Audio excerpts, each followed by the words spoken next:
Assalamualaikum teman-teman, selamat menyaksikan dalam video saya tentang perpajakan berjudul Penghasilan Pajak PPh 21/26. Pajak merupakan sebuah topik yang memainkan peran sentral dalam struktur ekonomi dan kehidupan sosial kita. Sudahkah kamu merenungkan bagaimana pajak mempengaruhi setiap aspek kehidupan kita? Mari kita telusuri bersama dalam video ini. Nah, apakah kalian tahu apa itu PPh 21/26? Nah, PPh 21/26 adalah pajak atas penghasilan yang dikenakan atas penghasilan berupa gaji, upah, honorarium, tunjangan, dan pembayaran lain dengan nama dan bentuk apapun yang diterima oleh wajib pajak orang pribadi dalam negeri dan luar negeri untuk PPh pasal 26 sehubungan dengan pekerjaan atau jabatan jasa dan kegiatan. Nah, pembayaran PPh ini dilakukan dalam tahun berjalan melalui pemotongan oleh pihak-pihak tertentu. Pihak yang wajib melakukan pemotongan, penyetoran, dan pelaporan PPh yaitu pemberi kerja, bendaharawan pemerintah, dana pensiun, badan perusahaan, dan penyelenggaraan kegiatan. Terdapat dasar hukum PPh Undang-Undang Nomor 7 Tahun 1983 tentang pajak penghasilan.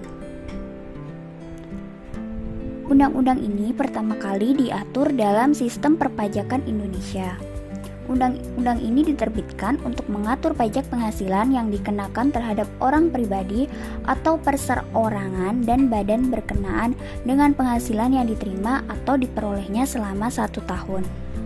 Pemotongan pajak penghasilan yaitu Peraturan Dirjen Pajak Nomor per 32 PJ 2015 yaitu pemberi kerja atau orang pribadi, badan atau cabang. Yang kedua yaitu ada bendahara atau pemegang kas pemerintah, termasuk pemerintah daerah, instansi atau lembaga pemerintah. Pembayaran lain dengan nama dan dalam bentuk apapun sehubungan dengan pekerjaan atau jabatan dan kegiatan. Yang ketiga yaitu ada dana pensiun, badan penyelenggara jaminan sosial tenaga kerja dan badan-badan lain yang bayar uang pensiun dan tunjangan hari tua atau jaminan hari tua. Yang keempat yaitu orang pribadi yang melakukan kegiatan usaha atau pekerjaan bebas serta badan yang membayar honorarium, komisi, fee, atau pembayaran lain sebagai imbalan sehubungan dengan jasa atau kegiatan yang dilakukan oleh orang pribadi dengan status subjek pajak dalam negeri. Kemudian ada penyelenggara kegiatan, yaitu termasuk badan pemerintah organisasi yang bersifat nasional dan internasional, perkumpulan orang pribadi serta lembaga lainnya yang menyelenggarakan kegiatan yang bayar honorarium, hadiah atau penghargaan dalam bentuk apapun. Yang keenam yaitu ada organisasi internasional. Selanjutnya itu ada pemberi kerja yang tidak termasuk sebagai pemotong PPh pasal 21/26. Yang pertama yaitu kantor perwakilan negara asing. Yang kedua yaitu organisasi internasional sebagaimana dimaksud dalam pasal 3 ayat 1 huruf C UU Pajak Penghasilan yang telah ditetapkan oleh Kementerian Keuangan. Yang ketiga ada pemberi kerja orang pribadi yang tidak melakukan kegiatan usaha atau pekerjaan bebas yang semata-mata mempekerjakan orang pribadi untuk melakukan pekerjaan rumah tangga atau pekerjaan bukan dalam rangka melakukan kegiatan usaha dan pekerjaan bebas. Kewajiban pemotong pajak PPh pasal 21. Setiap pemotong pajak wajib mendaftarkan diri ke kantor pelayanan pajak atau kantor penyuluhan pajak setempat. Pemotongan pajak mengambil sendiri formulir yang diperlukan dalam rangka pemenuhan kewajiban perpajakannya. Pemotongan pajak wajib menghitung, memotong, dan menyetorkan PPh pasal 21 yang terutang untuk setiap akhir bulan kalender. Penyetoran ini dilakukan dengan menggunakan SSP ke kantor pos atau bank badan usaha milik negara. Pemotongan pajak wajib melaporkan penyetoran PPh pasal 21 meskipun nihil dengan menggunakan surat pemberitahuan. Pemotong pajak wajib memberikan pembuktian pemotongan PPh pasal 21, baik diminta maupun tidak. Pemotongan pajak PPh memberikan bukti pemotongan PPh pasal 21 kepada pegawai tetap, termasuk penerima pensiun bulanan dengan menggunakan formulir yang ditentukan oleh Direktur Jenderal Pajak dalam 2 bulan setelah tahun pajak berakhir. Wajib pajak PPh pasal 21 terdiri atas 1. Pegawai itu merupakan orang pribadi yang bekerja pada pemberi kerja berdasarkan perjanjian atau kesepakatan kerja baik secara tertulis atau tidak tertulis. Yang kedua, ada penerima uang pesangon pensiun atau uang manfaat pensiun, tunjangan hari tua atau jaminan hari tua termasuk ahli warisnya. Yang ketiga yaitu bukan pegawai, yaitu orang pribadi selain pegawai tetap dan pegawai tidak tetap. Contohnya tenaga ahli yang melakukan pekerjaan bebas yang terdiri dari pengacara, akuntan, arsitek, dokter, dan sebagainya. Yang kedua ada pemain musik, pembawa acara, olahragawan, penasihat, pengarang, dan lain-lain. Kemudian ada anggota Dewan Komisari, mantan pegawai, peserta kegiatan yang menerima atau memperoleh penghasilan, dan sebagainya. Yang tidak termasuk dalam pengertian penerima penghasilan yang dipotong PPh pasal 21 yaitu pertama ada pejabat perwakilan diplomatik dan konsulat atau pejabat lain dari negara asing dan orang-orang yang diperbantukan kepada mereka yang bekerja pada dan bertempat tinggal bersama mereka dengan syarat bukan warga negara Indonesia dan di Indonesia tidak menerima atau memperoleh penghasilan lain di luar jabatan atau pekerjaannya, dan juga negara yang bersangkutan memberikan perlakuan timbal balik. Kemudian ada pejabat perwakilan organisasi internasional sebagaimana dimaksud dalam pasal 3 ayat 1 huruf C UU Pajak Penghasilan telah ditetapkan oleh Menteri Keuangan dengan syarat bukan warga negara Indonesia dan tidak menjalankan usaha atau kegiatan atau pekerjaan lain untuk memperoleh penghasilan dari Indonesia. Ada pula hak wajib pajak. Wajib pajak ini berhak meminta bukti pemotongan PPh pasal 21 kepada pemotong pajak. Kemudian wajib pajak berhak mengajukan surat keberatan kepada Direktur Jenderal Pajak jika PPh pasal 21 yang dipotong oleh pemotong pajak tidak sesuai dengan peraturan yang berlaku. Wajib pajak juga berhak mengajukan permohonan banding secara tertulis dalam bahasa Indonesia dengan bahasa yang jelas kepada Badan Penyelesaian Sengketa Pajak terhadap keputusan mengenai keberatannya yang ditetapkan oleh Direktur Jenderal Pajak. Nah, permohonan banding ini diajukan secara tertulis dalam bahasa Indonesia dengan alasan yang jelas dan dilakukan dalam jangka waktu 3 bulan sejak keputusan diterima. Kewajiban wajib pajak. Yang pertama itu wajib pajak menyerahkan surat pernyataan kepada pemotong pajak yang menyatakan jumlah tanggungan keluarga pada suatu tahun kalender untuk mendapatkan pengurangan berupa penghasilan tidak kena pajak atau PTKP. Penyerahan tersebut dilakukan pada saat mulai bekerja, awal menjadi subjek pajak dalam negeri, mulai pensiun, atau dalam hal terjadi perubahan tanggungan keluarga menurut keadaan pada permulaan tahun kalender. Wajib pajak berkewajiban untuk menyerahkan bukti pemotongan PPh pasal 21 kepada pemotong pajak kantor cabang baru dalam hal yang bersangkutan dipindah tugaskan. Yang kedua, pemotong pajak tempat kerja yang baru dalam hal yang bersangkutan pindah kerja. Yang ketiga yaitu pemotongan pajak dana pensiun dalam hal yang bersangkutan mulai menerima pensiun dalam tahun berjalan. Kemudian yang kedua, wajib pajak berkewajiban menyerahkan SPT tahunan PPL wajib pajak orang pribadi jika wajib pajak mempunyai penghasilan lebih dari satu pemberi kerja. Wajib pajak penghasilan yang dipotong PPh pasal 21/26. adalah yaitu penghasilan yang diterima atau diperoleh pegawai tetap, baik berupa penghasilan yang bersifat teratur maupun tidak teratur. Kemudian ada penghasilan yang diterima atau diperoleh penerima pensiun secara teratur berupa uang pensiun atau penghasilan sejenisnya. Kemudian ada penghasilan pegawai tidak tetap atau tenaga kerja lepas berupa upah harian, upah mingguan, upah satuan, upah borongan atau upah yang dibayarkan secara bulanan.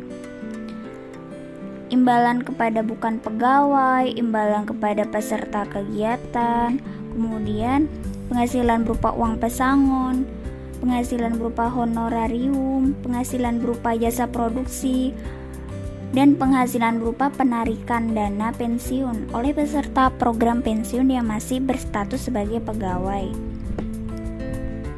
Penghasilan yang dipotong PPh pasal 21 final. Bersifat final artinya itu seluruh pajak yang telah dipotong atau dipungut oleh pihak pemotong dianggap final telah selesai tanpa harus menunggu perhitungan dari pihak fiskus, atau dapat dikatakan bahwa pajak yang telah dipotong atau dibayar dianggap telah selesai perhitungannya walaupun surat ketetapan pajak belum ada. Dalam pengertian yang lebih spesifik, pemungutan PPh bersifat final berarti jumlah pajak yang telah dibayarkan dalam tahun berjalan melalui pemotongan oleh pemberi kerja atau pemotong yang lain tidak dapat dikreditkan dari total PPh yang terutang pada akhir suatu tahun saat mengisi surat pemberitahuan atau SPT.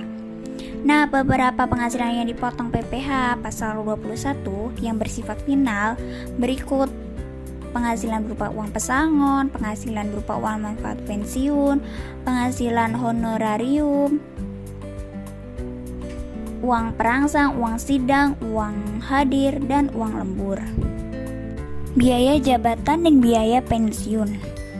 Di sini besarnya biaya jabatan yang dapat digunakan dari penghasilan bruto untuk penghitungan pemotongan pajak penghasilan bagi pegawai tetap ditetapkan sebesar 50% dari penghasilan bruto, setinggi-tingginya 6 juta rupiah setahun atau 500.000 sebulan. Kemudian ada besarnya biaya pensiun yang dapat dikurangkan dari penghasilan bruto untuk perhitungan bruto.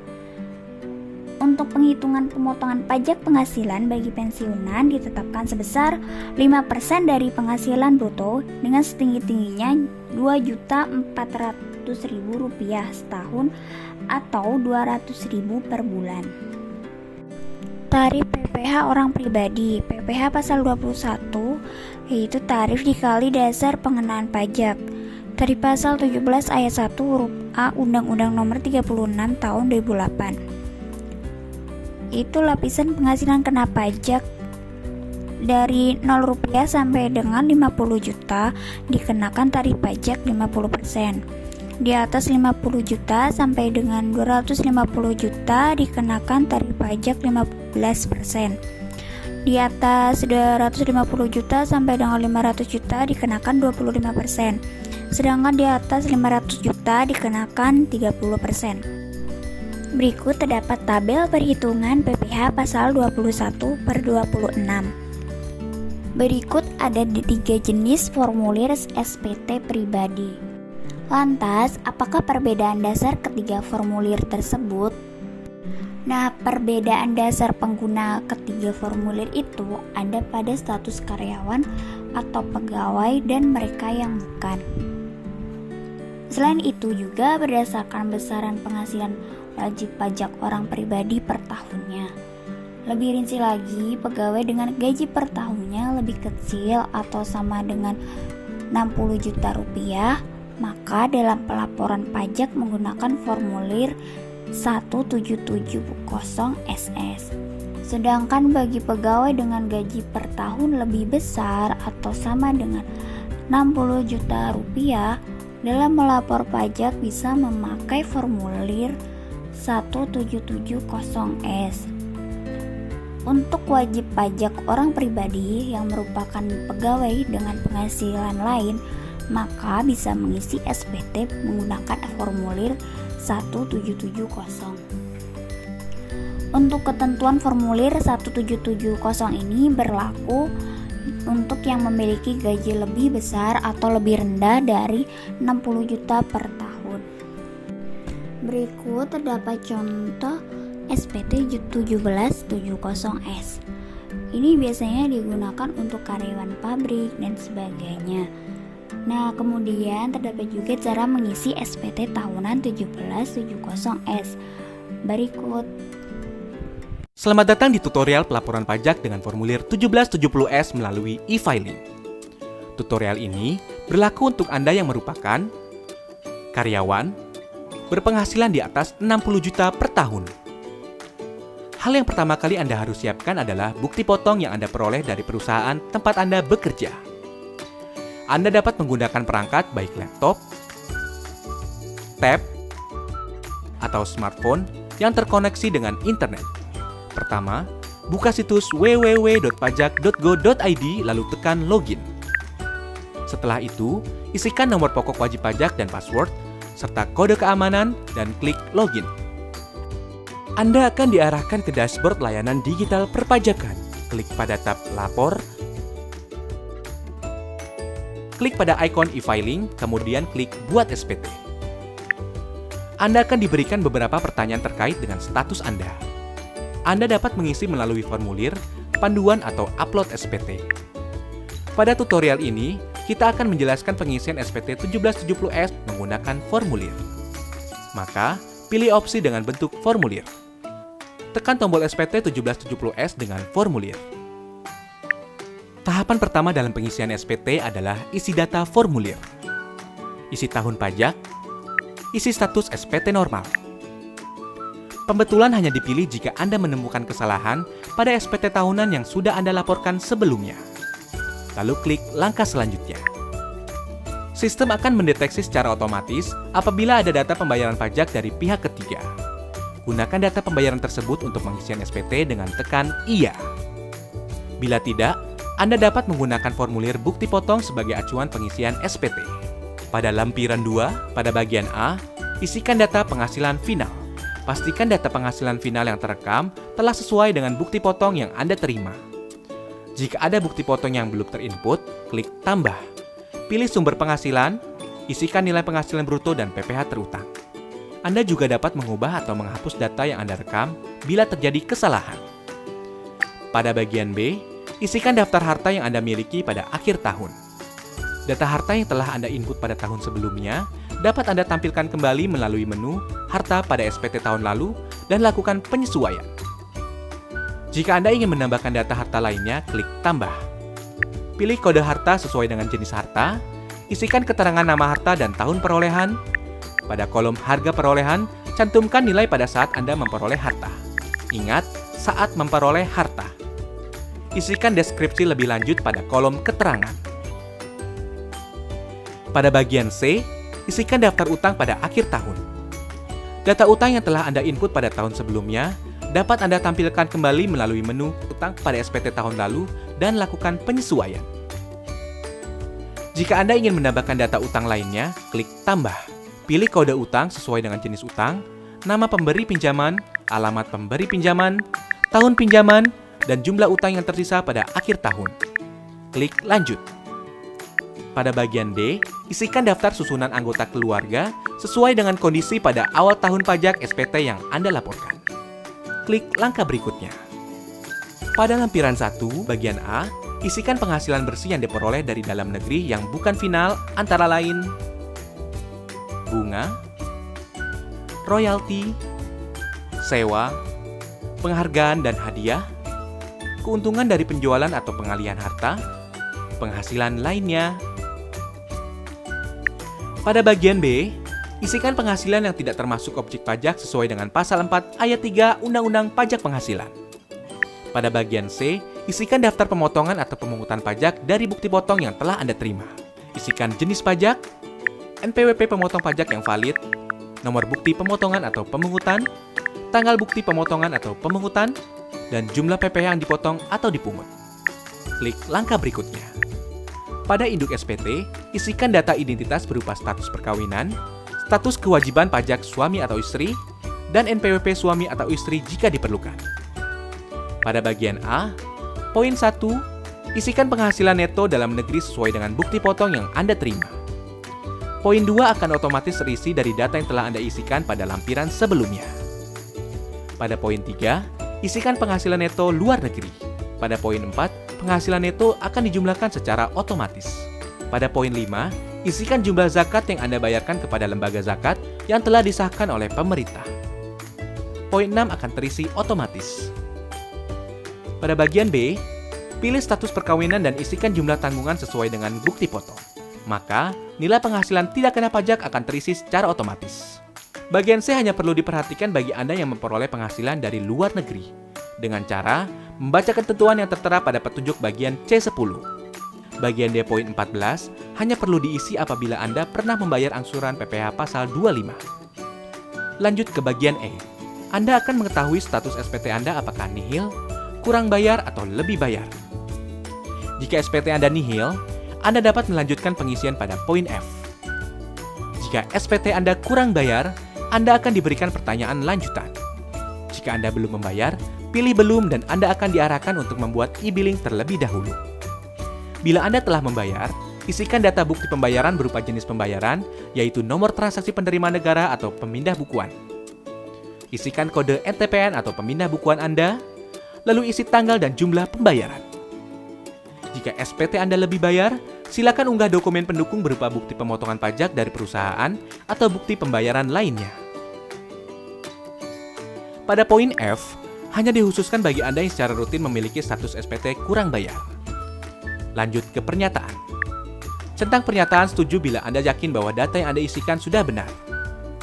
Langkah terakhir adalah ambil kode verifikasi. Secara otomatis kode verifikasi akan dikirimkan melalui email Anda. Salin kode tersebut pada kolom yang disediakan, klik kirim SPT, maka SPT Anda akan terekam pada sistem DJP. Anda akan mendapatkan bukti penerimaan elektronik sebagai bukti bahwa Anda telah melaporkan SPT. Jika Anda masih memerlukan bantuan, silakan kunjungi www.pajak.go.id atau telepon ke Kering Pajak 1500-200. Subscribe channel YouTube Ditjen Pajak RI untuk memperoleh informasi dan tutorial lain. Pajak kuat, Indonesia maju.